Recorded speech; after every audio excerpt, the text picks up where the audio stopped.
तो हम आज स्टार्ट कर रहे हैं रिवीजन और फर्स्ट चैप्टर करेंगे हम start. Sexual reproduction in flowering plants. Sexual reproduction is the process of development of new organism from two parents through fusion of male and female gamete। आपको पता है मेल गैमेट और female gamete जब fuse करते हैं तो वो नया ऑर्गेनिज्म बनाते हैं, उसको सेक्सुअल रिप्रोडक्शन बोलते हैं। इसमें involvement of gamete of two parents होता है। और फ्लावर में भी क्या होता है, फ्लावर में मेन स्ट्रक्चर जो रिप्रोडक्शन से कंसर्न होता है वो आपको पता है वो कौन है, फ्लावर है। ठीक है। द रिप्रोडक्टिव ऑर्गन और the sporophylls are produced within the flower. Flower के अंदर ये प्रोड्यूस किए जाते हैं gametes. The sporophylls are of two types, microsporophylls जिसको स्टेमन बोलते हैं एंड मेगास्पोरोफाइलस जिसको कार्पल बोलते हैं। मेगा मतलब बड़ा, माइक्रो मतलब छोटा। आपको पता है जो स्टेमन है उसका साइज छोटा होता है और कार्पल है जो बड़ी होती है। कार्पल में क्या क्या होता है, कार्पल में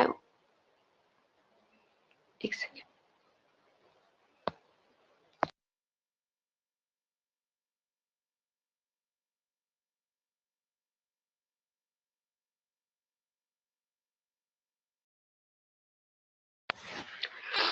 कार्पल में क्या क्या होता है, कार्पल में होता है आपका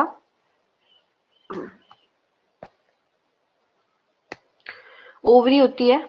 ओवरी में क्या होता है, ovule, style, ovary, ovule, style और स्टिग्मा होता है। हमने ये स्ट्रक्चर करे हुए हैं पहले। नीचे सबसे लास्ट में ओवरी होती है, फिर इसकी स्टाइल होती है, फिर ऊपर ऐसे स्टिग्मा प्रेजेंट होता है। और स्टेमन में क्या क्या होता है, फिलामेंट होता है, ये दिख रहा है आपको फिलामेंट, ये जिसके ये जो अटैच होता है एंथर जिसके ऊपर, और एंथर होता है और कनेक्टिव होता है। कनेक्टिव मतलब जहाँ पे ये अटैच करता है, एंथर, ये दिख रहे हैं एंथर। और ये दिख रहा है स्टिग्मा, ये इसकी स्टाइल दिख रही है लंबी सी। और सबसे लास्ट में ओवरी है, ओवरी के अंदर ओव्यूल प्रेजेंट होगा। ठीक है, ये रिवाइज हो गया। और आगे बोल रहे हैं the whole process of sexual reproduction. Voice आ रही है ना मेरी, ना आए बीच में तो मेरे को बोल देना है ना। Yes ma'am. और जो पूरा सेक्सुअल रिप्रोडक्शन है फ्लावरिंग प्लांट में, इसको हम 3 टाइप्स में डिवाइड कर सकते हैं। ठीक है, मतलब जो डेवलपमेंट हो रही है उसको हम 3 टाइप्स में डिवाइड कर सकते हैं। एक तो पहले फर्टिलाइजेशन से पहले वाला इवेंट्स जो होते हैं, फिर इसमें डबल फर्टिलाइजेशन होती है। आपको पता है फ्लावरिंग प्लांट में डबल फर्टिलाइजेशन देखने को मिलती है। फिर पोस्ट फर्टिलाइजेशन, फर्टिलाइजेशन के बाद क्या क्या चेंजेस आते हैं वो उसके बारे में हम पढ़ते हैं, तो 1 बाय 1 इसको पढ़ेंगे। फर्स्ट है pre fertilization structure and event. Fertilization से पहले वाले क्या क्या इवेंट्स हो रहे हैं, ये दिख रहा है आपको, ये स्ट्रक्चर। Yes ma'am. ठीक है, इसको ऑब्जर्व करो और देखो। Pre fertilization event can be studied under following points. कौन कौन से पॉइंट है वो पॉइंट्स है। एक तो पहला पोलन ग्रेन की फॉर्मेशन होगी, दूसरा एम्ब्रियोसाइट की फॉर्मेशन होगी, और तीसरा पॉलिनेशन। मतलब पहले मेल गैमिटोफाइट बनेगा, फीमेल गैमिटोफाइट भी बनेगा, उसकी डेवलपमेंट होगी। फिर इनके मेल गैमेट के ट्रांसफर होगी ताकि फर्टिलाइजेशन हो। तो ये सारा फर्टिलाइजेशन से पहले आता है। फर्स्ट है पोलन ग्रेन फॉर्मेशन, फिर एम्ब्रियोसाइट फॉर्मेशन, फिर पॉलिनेशन।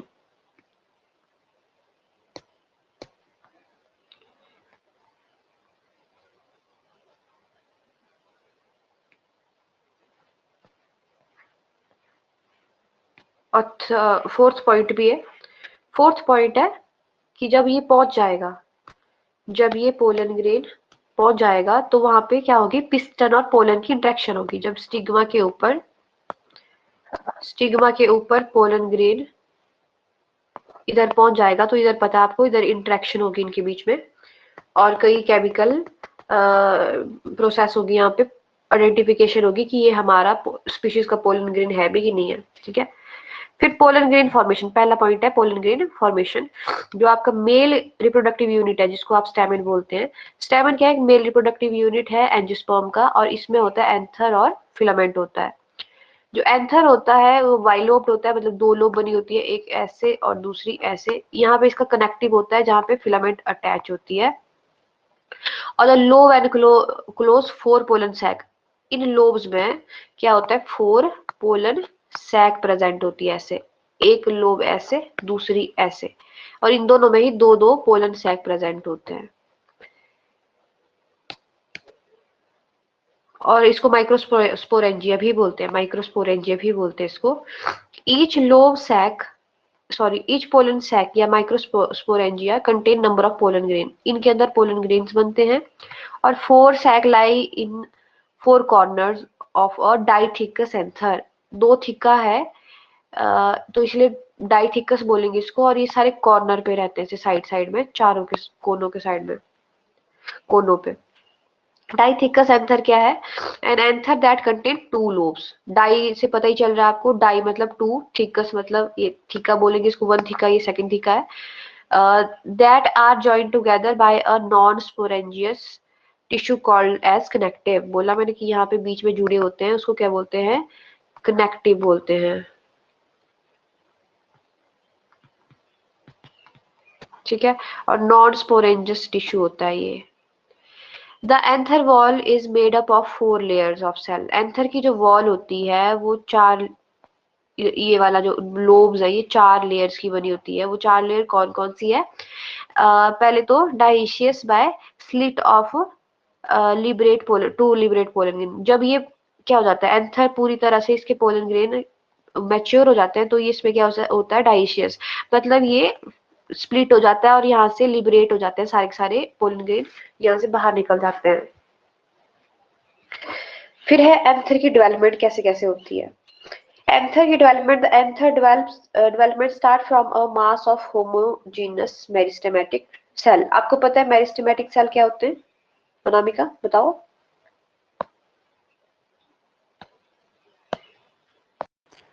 हाँ, जहाँ से नया प्लांट बनता है।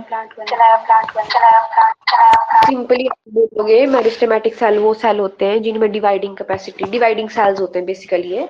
तो कुछ भी नया बनता है तो वो मेरिस्टेमेटिक सेल्स ही होते हैं जो डिवाइड कर करके बनाते हैं, ठीक है। आगे से क्या बोलना आपने, मेरिस्टेमेटिक सेल वो सेल डिवाइडिंग सेल्स होते हैं, इनके पास कैपेसिटी होती है डिवाइड करने की, ठीक है। तो जो होमोजेनस सेम टाइप के मेरिस्टेमेटिक सेल्स होते हैं वो सराउंडेड बाय एन एपिडर्मिस, उनको क्या करते हैं, एपिडर्मिस सराउंड कर लेती है। एपिडर्मिस मतलब सबसे बाहर वाली जो लेयर होगी ना, जो जैसे हमारे में स्किन होती है वैसे जो प्लांट की सबसे बाहर वाली लेयर होती है वो उन सेल को सराउंड कर लेती है। और अंदर इनके सेम टाइप के मेरिस्टेमेटिक ये cell present, dividing cell present होते हैं। अब फोर लोब आर फॉर्म्ड, चार लोब्स बन जाती है, and four layer of archesporial cell are differentiated.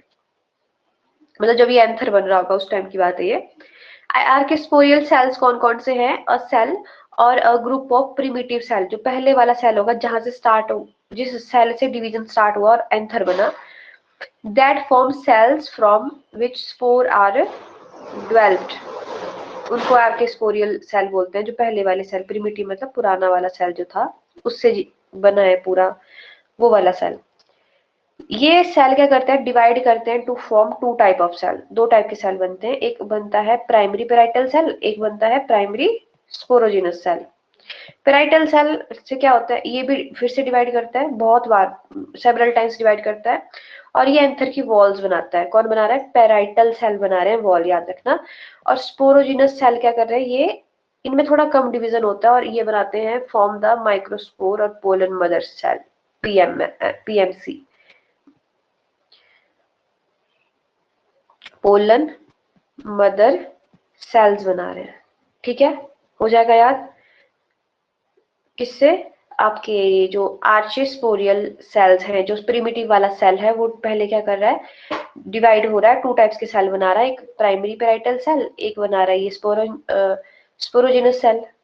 Parietal cell क्या कर रहा है, पेराइटल सेल जो है वॉल बना रहा है, और स्पोरोजिनस सेल जो है माइक्रोस्पोरेंजिया में पोलन मदर सेल्स बना रहा है, इसमें थोड़े कम डिवीजन हो रहे हैं।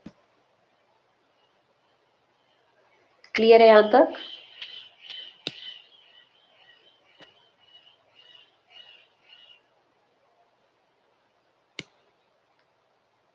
नमिका, वॉइस वगैरह क्लियर है ना मेरी? Yes ma'am. क्लियर है यहाँ तक? Yes ma'am. ठीक है। स्कूल में रिवीजन चला है?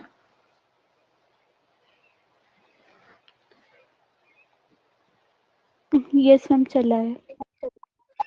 अच्छा, एग्जाम वो था आपके कैसा रहा? अच्छा था मैम। कितने मार्क्स थे? 52 आउट ऑफ 60। Very good. ये वाला चैप्टर किया होगा ना उस टाइम रिवाइज? Yes ma'am. ठीक है, अभी उस टाइम पे पढ़ा होगा, अब थोड़ी और बारीकियों पे ध्यान दो इस बार, है ना? ये जो छोटी मेन मेन चीजें अब इस पे। फिर नीट यस कब है? मैम। अभी नहीं भरा? नो मैम अभी नहीं भरा है। अभी का पढ़ा हुआ उस टाइम पे बहुत काम आएगा, ये यही चीजें हैं। ठीक है, वापिस आते हैं टॉपिक पे। ठीक है, मैंने बोला कि जो पुराना वाला सेल है वो 2 पार्ट्स में डिवाइड होता है। एक पेराइटल सेल बनती है, एक स्पोरोजिनस सेल बनती है। Sporogenous parietal cell, parietal cell लिख रही हूँ मैं, ये सेल वॉल बनाता है। और दूसरा जो आपका स्पोरोजिनस सेल है वो क्या बनाता है? वो माइक्रोस्पोर मदर सेल या पोलन मदर सेल बनाता है।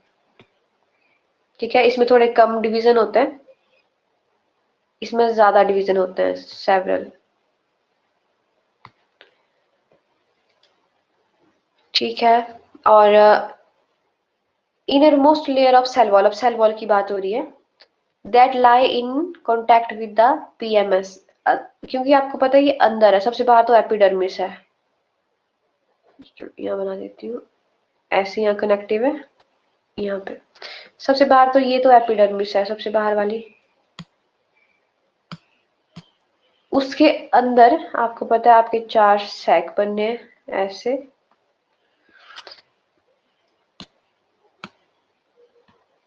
तो यहाँ पे एपिडर्मिस के अंदर वाली साइड को यहाँ लेयर्स बनेगी, लेकिन यहाँ पे जो पीएमएस है ना, माइक्रोस्पोर मदर सेल, वो यहाँ पे है, वो इधर इधर डिवीजन होगा, और यहाँ पोलन सैक में पोलन ग्रेन बनेंगे उनसे। मदर सेल मतलब ये आगे को क्या बनाएगी? Pollen grain. डिवीजन होगा, म्योसिस होगी इसमें, और पोलन ग्रेन बनेंगे। और इसके इधर इधर लेयर्स बनती हैं, इधर लेयर्स बनेगी। कौन कौन सी वो लेयर है? सबसे अंदर, जो पहले सबसे अंदर वाली लेयर देखो, जो सबसे अंदर होगी, कांटेक्ट में होगी अंदर वाले टिश्यू के, जो सब पीएमएस है, उस पीएमसी है, उसके कांटेक्ट में होगी, उसका नाम है टैपेटम। ठीक है, ये अगर इधर बना रही हूँ, ये पिंक वाली लेयर, ये जो येलो लेयर अंदर वाली येलो लेयर से अटैच होगी, यहाँ पे पिंक वाली लेयर, ये टैपेटम बनाएगी ये। और टैपेटम जो है ये सिग्निफिकेंट, बहुत इंपॉर्टेंट होती है पोलन डेवलपमेंट में। तो tapetum, it is a tissue present within the anther that provide nourishment। ये क्या प्रोवाइड करता है? नरिशमेंट प्रोवाइड करता है, जो कि स्पोर ग्रो कर रहे होंगे, अंदर जो ग्रो कर रहे होंगे उनको नरिशमेंट प्रोवाइड करेगा। और ये जो this layer below epidermis form endothecium, इसको क्या बोलते हैं? एंडोथीशियम बोलते हैं। ठीक है, सबसे अंदर वाली लेयर होगी वॉल की, ये वॉल चल रही है इतनी मोटी, उसकी सबसे अंदर वाली वॉल होगी। यहाँ पे देखो स्ट्रक्चर दिया भी है, ये पोलन ग्रेन्स है अंदर। ठीक है, ये 2 थिकस ऐसे बना हुआ है, यहाँ पे कनेक्टिव है। इनको पोलन से ये ऐसे लंबे लंबे होते हैं, ऐसे नीचे को थैलिए जैसे, पोलन सैक बोलते हैं। और ये पूरा एंथर है, आपको पता है, यहाँ पे भी दिया हुआ है, देखो।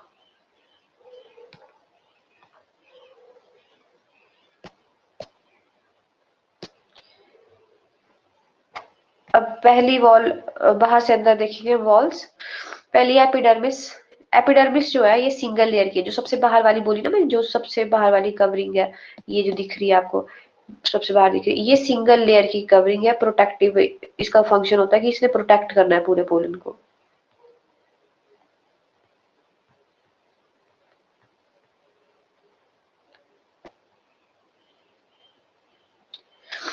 इसके बाद है एंडोथीशियम। एंडोथीशियम मतलब सबसे जो इसके इसकी जो अंदर वाली होगी endothecium, single layer cell wall, second wall होती है, एपिडर्मिस से अंदर होगी। Cells have a cellulose thickening. इसमें जो सेल्स होंगे उनमें क्या होगी, सेलुलोज की थिकनिंग होगी और पैक्टीन भी प्रेजेंट होगा। ये चीजें इंपॉर्टेंट होती है कि इसमें क्या क्या होता है, सेलुलोज होगा, पैक्टीन होगा और लिग्निन भी प्रेजेंट होगा। और इसका किससे क्या काम करता है, ये डाइसेंस में काम करता है, जो फैलना स्प्रेड होते हैं, बाद में फट जाता है, ब्रस्ट होता है पोलन ग्रेन, और फिर जो एंथर है वो रिलीज होते हैं, उसमें इसकी हेल्प लगती है। इन इसके बाद है आपकी मिडल लेयर। मिडल लेयर जो है ranges from 1 to 6। The middle layer degenerate at the time of maturity of anther. जब एंथर जो है क्या हो जाता है, मैच्योर हो जाता है, उस टाइम पे ये जो लेयर्स है, मिडल लेयर है, ये क्या हो जाती है, ये खत्म हो जाती है। और 1 से 6 तक हो सकती है, 1 भी हो सकती है, 5 भी हो सकती है, 6 भी हो सकती है। फिर आया आपका टेपेटम। ये सबसे, इससे भी एंडोथीशियम से भी अंदर वाली लेयर है, सॉरी मैंने टेपेटम को शायद एंडोथीशियम बोल दिया था, उससे भी अंदर वाली लेयर है ये, एंडोथीशियम से भी। एपिडर्मिस, फिर मिडल, फिर एंडोथीशियम, ठीक है, फिर टेपेटम। इनको आगे देखते हैं फिर से। Innermost layer of anther wall surrounding the sporogenous tissue. ठीक है, स्पोरोजिनस टिश्यू कौन है, जो माइक्रोस्पोर मदर सेल्स हैं। फिर जो टैपेटल सेल्स है वो नरिटिव टाइप के होते हैं, नरिशमेंट प्रोवाइड करते हैं, और ये मल्टी न्यूक्लिएटेड होते हैं और पॉलीपोलाइड होते हैं। ये याद रखना, ये मल्टी न्यूक्लिएटेड बहुत इंपॉर्टेंट है। एक ये नरिशमेंट वाला, पहला तो टैपेटम क्या करता है, नरिशमेंट प्रोवाइड करता है, और दूसरा ये मल्टी न्यूक्लिएटेड होता है, मतलब एक ही सेल, एक तो 2 लेयर है, ये भी याद रखना, मैंने पढ़ाया भी है, मुझे याद है। 2 सेल की लेयर है और उसमें 2-2 न्यूक्लियस या 3-3 न्यूक्लियस, ज्यादा भी हो सकते हैं, ऐसे प्रेजेंट होते हैं इस लेयर में। और पॉलीपोलाइट होती है ये भी याद रखना, पॉलीपोलाइट मतलब इसमें 2n से ज्यादा है, ऑब्वियस है, क्योंकि यहाँ पे एक ही सेल में ज्यादा न्यूक्लियस है, तो 2n से ज्यादा वाली कंडीशन होगी, या 2 या 3n से ज्यादा कंडीशन होगी। यूबिश बॉडी बनती है इसमें, ये डिपॉजिट होती है इन द एक्साइन। अब आपको पता है जब एंथर में पोलन बनता है तो पहले इंटाइन बनती है, फिर एक्साइन होती है, एक्साइन ज्यादा हार्ड होती है, तो इधर एक्साइन जो ऐसी रफ जैसी होती है, ऐसे स्ट्रक्चर्स बनाती है अलग अलग, उस एक्साइन की वॉल पे डिपॉजिट होती है यूबिश बॉडी, ये भी याद रखना। और जो टैपेटम होता है वो 2 टाइप के होते हैं, पहला सिक्रेटरी और ग्लैंडुलर। सिक्रेटरी का मतलब ये कुछ सिक्रीट करेगा, ठीक है, और दूसरा है अमीबॉइडल और पेरिप्लाज्मोडियल। क्या कहा बहन के, the tapetal cell remain in situ, कैसे रहता है ये, इन Situ all through the development of microspore and finally they degenerate। ये इन सिटू अंदर रहते हैं और सिक्रीशन करते हैं चीजों की, नरिशमेंट प्रोवाइड करना है तो कुछ तो सिक्रीट करना पड़ेगा। और बाद में जब ये मैच्योर हो जाता है, डेवलपमेंट हो जाती है, तो ये डीजनरेट हो जाते हैं। और दूसरा है अमीबॉइड। ये टैपेटल सेल्स होते हैं break through the radial wall to release the protoplast into the pollen chamber.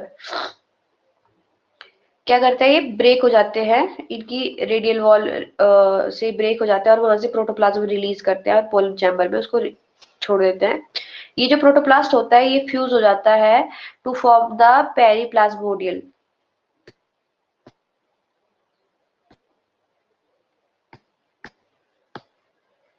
ठीक है, एक बार इसको देख लो, ये अंदर पोलन है सबसे अंदर, यहाँ पे ये कहाँ से बने होंगे, पोलन मदर सेल से बने होंगे, और पोलन मदर सेल जो है डिप्लॉयड होती है, ये भी याद रखना, इधर म्यूसिस होगी, फिर जाके आगे डिवाइड होगा।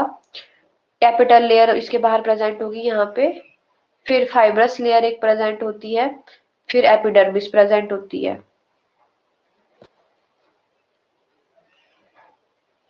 और जब ये माइक्रोस्पोर मदर सेल क्या करती है, म्यूसिस होती है, तो ये इधर डिवीजन होता है और टेट्राड बनता है। आपको यहाँ 3 दिख रहे हैं, लेकिन एक पीछे वाली साइड भी होगा तो 4 बनते हैं।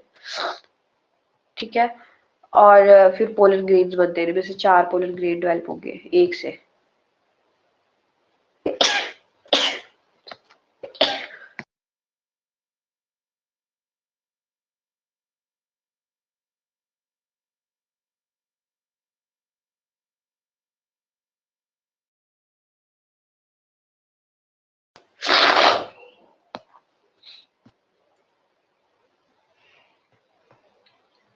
ठीक है, स्ट्रक्चर देख लो, यहाँ पे ज्यादा डिटेल में है।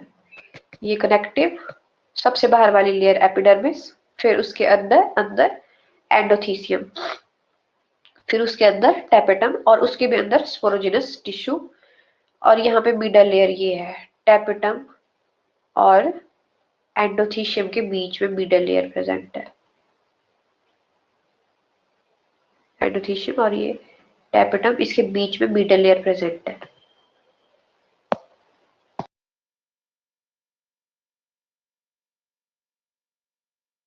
अनामिका समझ आ रहा है?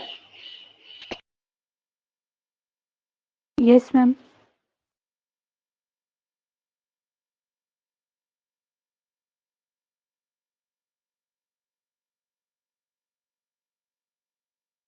स्कूल कितने बजे जाना है? मैं तो स्कूल ऐसे जाती हूँ 8:30 बजे के बाद ही।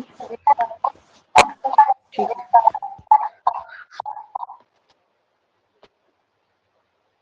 ये देखो middle layers, multiple middle layers present है यहाँ पे, और उसके अंदर टैपेटम की ये वाली layer multi layers multi nucleated होगी, और उसके अंदर आएगा आपका माइक्रोस्पोर मदर सेल, जो म्योसिस करके आगे वाला टिश्यू बनाएगी या सेल बनाएगी, या के माइक्रोस्पोर बनाएगी। फिर है माइक्रोस्पोरोजिनेसिस। जिनेसिस वर्ड से आपको पता है, जिनेसिस मतलब फॉर्मेशन, माइक्रोस्पोर की formation. The formation and differentiation of microspore is called microsporogenesis. The primary pollen mother cells undergoes meiosis होती है इसमें, और उससे टेट्राहेड्रल टेट्राड बनता है, मतलब 4 सेल बनते हैं। और साइटोकाइनेसिस होती है। साइटोकाइनेसिस में सक्सेसिव और साइमल्टेनियसली साइटोकाइनेसिस भी हो रही है साथ साथ में। साइटोकाइनेसिस क्या होता है?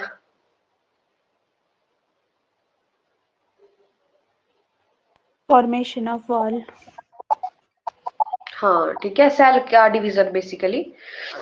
Tetrad are of 5 types. Tetrad 5 types की बनते हैं। टेट्राहेड्रल बन सकते हैं, आइसोबाइलेटरल बन सकते हैं, डेक्यूशेट बन सकते हैं, टी शेप और लीनियर बन सकते हैं, अलग अलग शेप्स के बनेंगे। और टेट्राहेड्रल इज मोस्ट कॉमन, सबसे कॉमन जो है टेट्राहेड्रल, मतलब 4 स्ट्रक्चर साथ साथ में बनेंगे ऐसे, नीचे वाली साइड से होगा जो इधर सामने से नहीं दिखेगा। और टी शेप के भी बन सकते हैं। ठीक है, 4 सेल होंगे बेसिकली उसमें, पर शेप अलग अलग हो सकती है।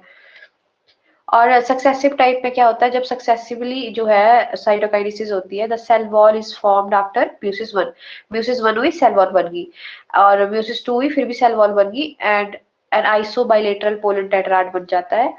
और वो किसका फीचर है? मोनोकोट का। ये भी याद रखना कि ये सक्सेसिव जो साइटोकाइनेसिस देखने को मिलता है, ये मोनोकोट्स में देखने को मिलता है। इन साइमल्टेनियस में क्या होता है, ईच न्यूक्लियर डिवीजन, जब न्यूक्लियर डिवीजन होगा in microspore mother cell is followed by cell wall formation. ऊपर हो रहा था जब पूरा म्यूसिस 1 हो रही थी, फिर म्यूसिस 2 हो रही थी, तब बन रही थी। यहाँ पे क्या हो रहा है, जब भी न्यूक्लियस डिवाइड कर रहा है, न्यूक्लियस डिवीजन के बाद सेल वॉल, न्यूक्लियस अलग अलग होके यहाँ पे सेल वॉल फॉर्मेशन होगी और 2 सेल्स बन जा रहे हैं। ठीक है, इसको साइमल्टेनियसली बोलेंगे, मतलब साथ साथ, साथ के साथ।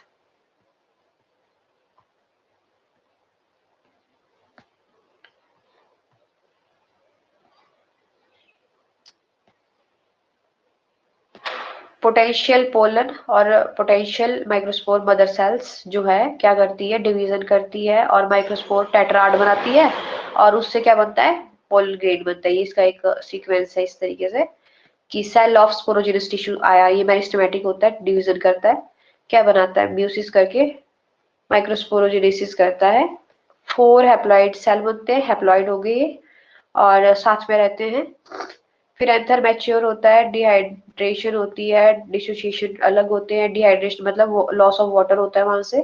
फिर टेट्राड सेल सेपरेट हो जाते हैं, प्रोसेस है इसका। ये स्ट्रक्चर दिया है, टेट्राहेड्रल ऐसे दिखता है ऊपर से कट करने के बाद। ये आइसोबाइलेटरल है, मतलब दो एक तरफ, दो एक तरफ, ठीक है। और डेक्यूशेटा ये होता है इस टाइप का, मतलब दो बीच में, एक एक साइड में। और लीनियर में क्या होता है, सारे ऐसे लाइन में ये हो जाते हैं, अरेंज हो जाते हैं। और टी शेप में क्या होगा, दो एक तरफ हो रहे हैं और बाकी के तीन, बाकी के दो ऐसे, तो ये एक टी शेप वाला पैटर्न बना रहे हैं, इसलिए इसको टी शेप बोलते हैं।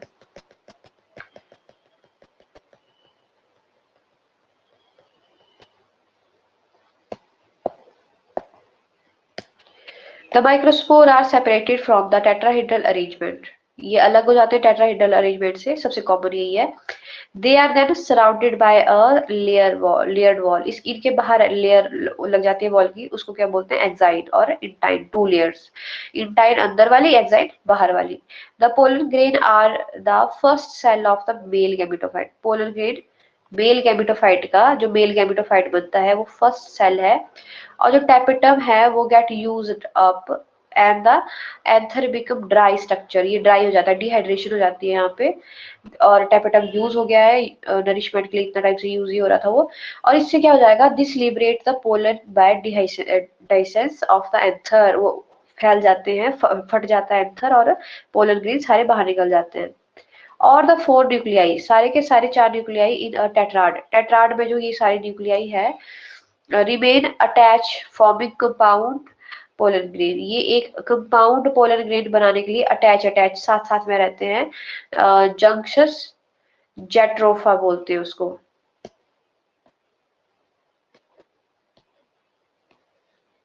ठीक है, अब यहाँ पे बड़ी इंपॉर्टेंट चीज है,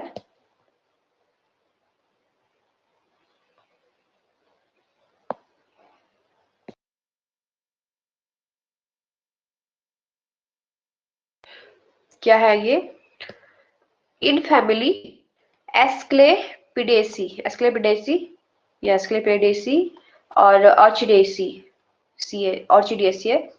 microspore are present as pollinium. क्या बोलते हैं इसको, पोलिनियम। ये याद रखना इंपॉर्टेंट है। और पोलिनियम है क्या, it is mass of pollen grain, मतलब साथ साथ में रहेंगे। ईच एंथ लोब में सारे के सारे जो मास ऑफ इकट्ठा इकट्ठा सारे पोलन ग्रेन रह रहे हैं हर एक लोब में। As the pollinium is attach to the pollinating agent like insect. और ये पूरी की पूरी पोलिनियम जो है अटैच हो जाती है इंसेक्ट के साथ। और entire mass of pollen grain is transfer as a unit, और ये सारा का सारा ट्रांसफर होगा। ठीक है, ये एक अलग सा पॉइंट है, इसको देख लेना। फिर है पोलन ग्रेन्स। पोलन ग्रेन के बारे में, ये अलग अलग शेप साइज के हो सकते हैं। जनरली इनका जो साइज होता है वो 25 to 30 माइक्रोमीटर होता है, और राउंड भी होते हैं, जनरली राउंड होते हैं, वैसे अलग अलग शेप्स के भी हो सकते हैं। पोलन ग्रेन जो है वो हैप्लॉइड होता है, याद रखना। पोलन ग्रेन का कई बार जो है ये पोलाइडी पूछ लेते हैं कि पॉलीप्लॉइडी है या हैप्लॉइड है, तो ये हैप्लॉइड होते हैं, सिंगल एंड होते हैं, और यूनिसेलुलर होते हैं, एक ही सेल से बनी हुई बॉडी होती है और उसमें एक ही न्यूक्लियस होता है। ठीक है, और दो इसमें वॉल होती है, पहले एक्साइन और इंटाइन होती है। वॉल और स्पोरोडर्म भी बोलते हैं इसको, वॉल को, दो लेयर है, एक्साइन और इंटाइन। जो एक्साइन है वो थिक लेयर है और आउटर लेयर है, इसको ये बनी होती है स्पोरोपोलिनिन से, ये इंपॉर्टेंट है। और जो आपकी अंदर वाली वॉल है उसको इंटाइन बोलते हैं, और वो बनी है पेक्टोसेलुलोज से, ये भी इंपॉर्टेंट है। याद ही होगा अब आपको, क्योंकि अच्छे से पढ़ाया था और फिर पेपर हुए तो रिवाइज भी किया होगा। The exine is thick. Exine जो है बहुत मोटी होती है और स्कल्पचर्ड और स्मूथ होती है। इट इज क्यूटिकुलराइज्ड, मतलब इसके बाहर लेयर लगी होती है क्यूटीन की, और ये स्पेशल टाइप की होती है, इसको sporopollenin which is resistant to chemical, and ये लाइन एज इट इज डाली जाती है कई बार नीट में, आई भी है। स्पोरोपोलिनिन जो है सबसे ज्यादा केमिकल रेजिस्टेंट सब्सटेंस है, बायोलॉजिकल डिकम्पोजिशन इसका इजीली नहीं हो पाता, इसीलिए क्योंकि इस पे कोई भी ना एसिड काम करता है, ना इस पे कोई पोलन का ये एंजाइम काम करता है, तो उन सब के लिए रेजिस्टेंट होती है। This preserve the pollen wall for long period, और यही रीजन है कि पोलन जो है काफी लंबे टाइम तक भी प्रिजर्व किए जा सकते हैं। It also possesses protein for enzymatic and compatibility reaction, ये भी होती है, ये प्रोटीन्स भी प्रेजेंट होती है इसके ऊपर, enzymatic and compatibility reaction. Compatibility reaction कहाँ पढ़ा है, कहाँ पढ़ते हैं हम, कंपैटिबिलिटी रिएक्शन कब होता है ये इसमें,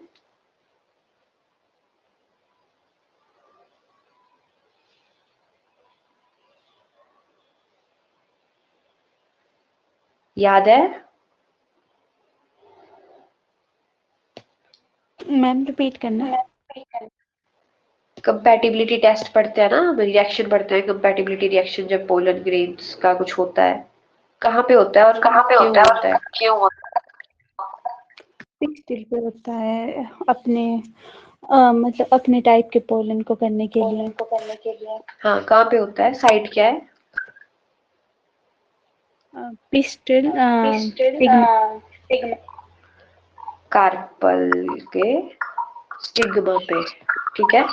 यहाँ पे इधर जब पोलन ग्रेन पहुंचता है तो इधर रिएक्शन होता है, कंपैटिबिलिटी रिएक्शन होता है, कंपैटिबल है तभी वो इन करेगी पोलन ट्यूब को ग्रो करने के लिए, अदरवाइज रिजेक्ट कर देगी, ठीक है।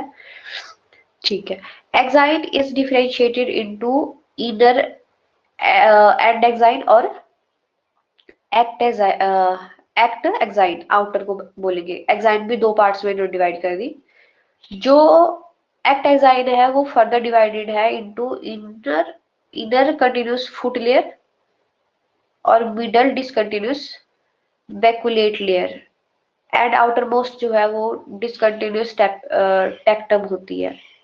इतना डीप में अब इस वाले एग्जाम के लिए पढ़ने की जरूरत नहीं है, लेकिन हाँ नीट के लिए है, तो ये पीडीएफ प्रोवाइड कर दूंगी मैं, ये वाले पॉइंट्स पढ़ लेना। ये मैंने पढ़ाया है वैसे कि जो आपकी एग्जाइन भी होती है ना, वो भी अलग अलग लेयर्स की होती है। पहले दो लेयर है, पहले मान लो ये एक लेयर है, फिर दूसरी लेयर ये बाहर वाली ये है।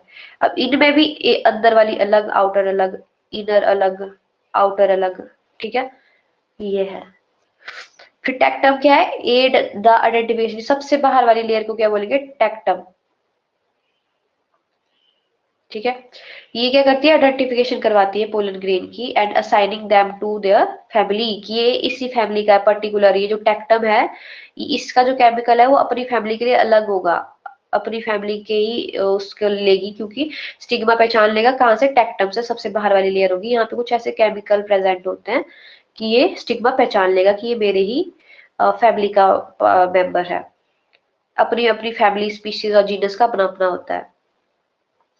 Pollen grain contain region of pore और फरो, यहाँ पे ये भी पता है कि इतना ज्यादा हार्ड है, तो यहाँ पे कैसे ये पोलन ट्यूब निकलेगी, तो हमें पता है कि यहाँ एक छोटा सा छेद भी होता है जहां पे एक्साइन मिसिंग होती है। The exine where it is absent, इस फॉरो और पोर से ये इस जगह पे ये एब्सेंट होती है। When the area are circular, they are called germ pore, इस पोर को क्या बोलते हैं, जर्म पोर। जो यहाँ पे छेद होगा अगर वो सर्कुलर हुआ तो उसको जर्म पोर बोलेगी, क्योंकि वहीं से क्या जर्मिनेट होगी, पोलन ट्यूब जर्मिनेट होगी। When the area are elongated, they are called as germ furrow, जब इसको बड़ा कर देंगे, अगर राउंड होगा तो बोलेंगे इसको जर्म फॉरो, और जर्म पोर बोलेंगे अगर गोल हुआ, अगर ये लंबा सा हुआ तो उसको जर्म फॉरो भी बोल देते हैं, अगर थोड़ा अलग शेप का हुआ ये तो जर्म फॉरो बोल देंगे। Intine is thin and elastic, intine जो है वो थोड़ी सी पतली होती है, अंदर वाली, सबसे अंदर वाली लेयर, ठीक है, इनर मोस्ट लेयर पतली होगी और इलास्टिक होगी, और ये बनी होगी सेलुलोज और पैक्टीन से। और during pollen germination it is the intine that extend out to form the pollen tube, और ये जब क्या होगा, क्योंकि ये आपकी एक्साइन तो हार्ड है और ये फिक्स भी है, तो जो अंदर वाली ये है इंटाइन है, ये क्या करेगी, इस जर्म फॉरो से यही इलोंगेट होती है, खुद को इलोंगेट, क्योंकि इलास्टिक है ना, तो यही इलोंगेट होगी। तो क्वेश्चन अगर आया घुमा फिरा के ज्यादा डीप में पूछ लिया कि कहाँ से जर्मिनेट होती है, तो आपको जो पोलर ट्यूब है वो कौन सी लेयर के डराइव होती है, वो कौन सी लेयर से डराइव होती है, वो इंटाइन से डराइव होती है। ये इंटाइन जो है क्या बनाती है, पोलर ट्यूब बनाती है इलोंगेट होके, क्योंकि ये इलास्टिक होती है।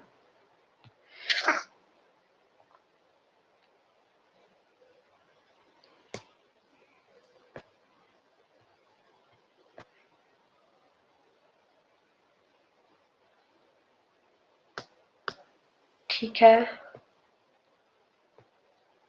Yes ma'am. Yes ma'am.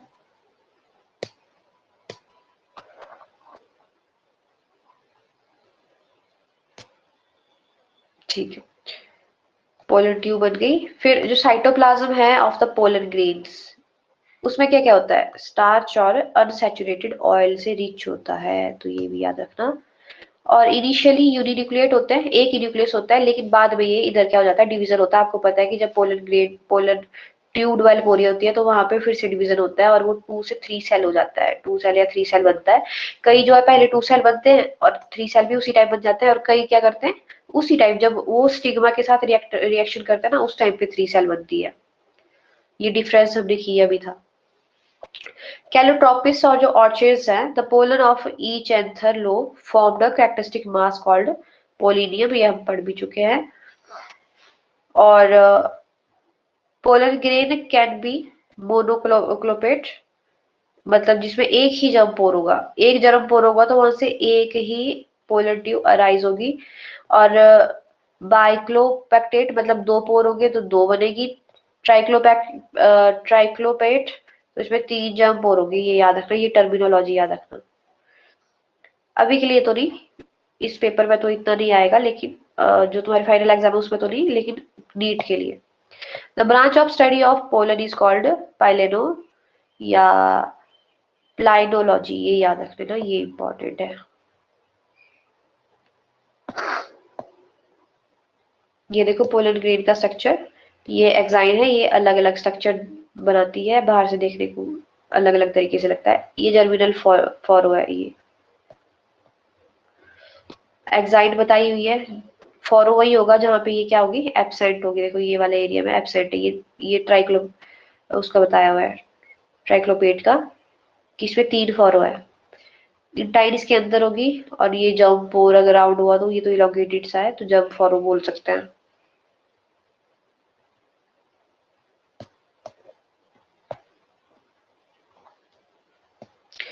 ये देखो, ये इस तरीके से है स्ट्रक्चर इसका। जो इंटाइन है अंदर वाली लेयर है, इसके बाहर एक्साइन प्रेजेंट होगी। इंटाइन आपको पता है कि इसकी, सॉरी ये इसके अंदर, ये उल्टा बोल दिया मैंने, ये बाहर एक्साइन है, ये वाला पोर्शन एक्साइन का है, ये इंटाइन का है। ये एक्साइन और इधर ये वाला इंटाइन है। इंटाइन आपको पता है सेलुलोज और हेमिसेलुलोज और पेक्टोज या इसकी बनी होती है। और ये जो एक्साइन है ये स्पोरोपोलिनिन की बनी है, और यहाँ पे फैटी सब्सटेंस ऐसे लगा होता है, यहाँ पे ऐसे पोलन किट है ये पूरी, यहाँ पे फैटी सब्सटेंस लगा रहता है ऐसे इस तरीके से इसकी लेयर पे। तो यहाँ पे देखो कैसे डिवीजन होता है। पहले तो एक न्यूक्लियस है, पोलन ग्रेन है ना ये, तो इधर वैक्यूल प्रेजेंट है जैसे कि प्लांट सेल में होता है, एक ही न्यूक्लियस है अभी, ठीक है, ये हैप्लॉइड है। अभी यहाँ पे क्या होगा, यहाँ पे एसिमेट्रिकल स्पिंडल बनता है। हमें याद होगा, अगर आपको याद होगा हमने किया था ये, कि एक साइड का जो स्पिंडल होगा वो बड़ा बनेगा और एक साइड का छोटा बनेगा, और उस वजह से क्या होगा, यहाँ पे इक्वल डिवीजन ना होके एक सेल बड़ा एक सेल छोटा बनता है, तो एक सेल छोटा एक सेल बड़ा बनेगा। तो वो रहते भी इसी के अंदर, पोलन ग्रेन के अंदर रह रहे हैं, और इधर ही छोटा सेपरेशन है कि हाँ ये एक न्यूक्लियस ये बन गया, एक इधर बन गया बड़े वाला एक छोटे वाला, क्योंकि फॉरो ही अलग ऐसे बने थे। जो बड़े वाला होगा उसको वेजिटेटिव सेल बोलेंगे, और जो छोटे वाला होगा उसको जनरेटिव सेल बोलेंगे। मुझे लगता है टाइम हो गया, मैंने अभी ध्यान दिया, आगे का कल करते हैं, ठीक है। कल मैं पूरे 7 बजे लगा दूंगी क्लास, यस मैम। चलो ठीक है, okay, bye bye. Bye bye.